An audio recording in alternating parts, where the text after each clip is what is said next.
my girls for doing this wonderful cheer. You did a wonderful job, and I thought it was absolutely great. Now today we're going to talk about something that might be a little more difficult for you to understand, but I think you will understand it. We're going to talk about, and as old as I am, I've had a lot of these in my life.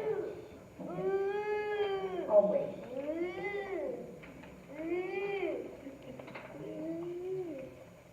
Have any of you ever asked a question, or asked a question there just wasn't any way to answer it without getting yourself in trouble? Now that's called a loaded question.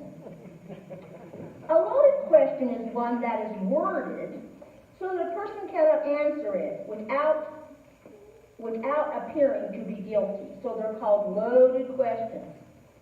I've had to deal with a lot of loaded questions in my life, and they're hard. Now here's a couple of examples. Have you quit cheating at cards? Well, if your answer is yes, you're admitting that you cheat. And if you answer no, you're admitting that you still cheat. Do you pick on your little brother or little sister? Oh, I see over there. Oh. Now that is like the other question. You're either going to have to admit that you pick on your sister, or that you still pick on her. I'm not looking at you because you're a big sister, and I was a baby sister like your sister, and I thought my sister picked on me my entire life and still does. So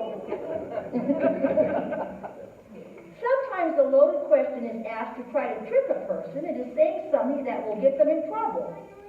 And our Bible lesson is a good example today. Jesus was getting very popular among the Israelites. This was very upsetting to the religious leaders called Pharisees. They thought he was a threat to their authority. They tried everything they could to think of how to make Jesus look bad, and yet Jesus had more and more followers every day. So a group of Pharisees met and came up with a plot to try to trick Jesus and give him a loaded question. Now, people in Jerusalem were required to pay taxes to the Roman government. That was not popular with the people. It's not really popular here either, but anyway, it is there. The plan was to go to Jesus and ask him his opinion about paying taxes. So they sent the disciples with a few of Herod's followers mixed in and asked him, "Teacher, we know how honest you are. You teach the way of God truthfully. Now, tell us what you think about this. Is it right to pay taxes to Caesar or not?" They were trying to trick Jesus with this loaded question because they knew if he said yes, the people would be angry, and if he said no, he'd get into trouble. Well, Jesus saw right through that plan of theirs. He asked them for a coin, and he said, "Whose picture's on this coin?" They answered, "Caesar." Caesar was the Roman ruler, and all taxes were given to him. Jesus said to them, "Give to Caesar what belongs to Caesar, and give to God what belongs to God." Now I want you to look at this coin. This isn't a coin of Rome, it's a coin of our money in the United States. And on the front of this coin is old good George Washington, right? Who was our first president. What does it say above this? It says, "In God, the United States of America," and it also says, "In God we trust." Well, I guess that means this coin belongs to George Washington, and we'll have to pay our taxes whether we like it or not. That's right. We have to pay our taxes, yeah. But what about God? Jesus also said, "Give to God what belongs to God." Most important thing about this lesson today. The Bible says that we were created by God, and we were created in the image of God. If we are created by God, and we are created in his image, we must belong to him. Do you belong to God? I sure do. That means we must give ourselves to him. Let's pray. I have trouble with my paper too today. Dear Lord, help us to give what is yours.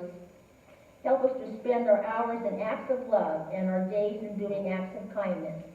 May we always obey you and give you the praise that is due. And we pray this in your name. Amen. Now, my friends, our treat today has nothing to do with this text, this sermon.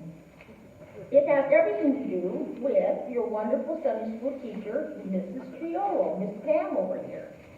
Now, last week, she brought these things, but there weren't enough, so she didn't pass them. Now, when she was in high school, she didn't pass them out. However, here they are. This is what your treat is from Miss Pam. Little candy. Halloween candy.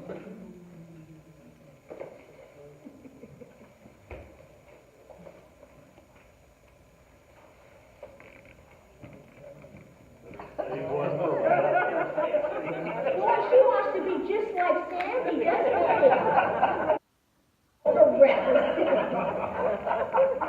Now turn around and wave to Miss Pam back there and say thank you. You're welcome.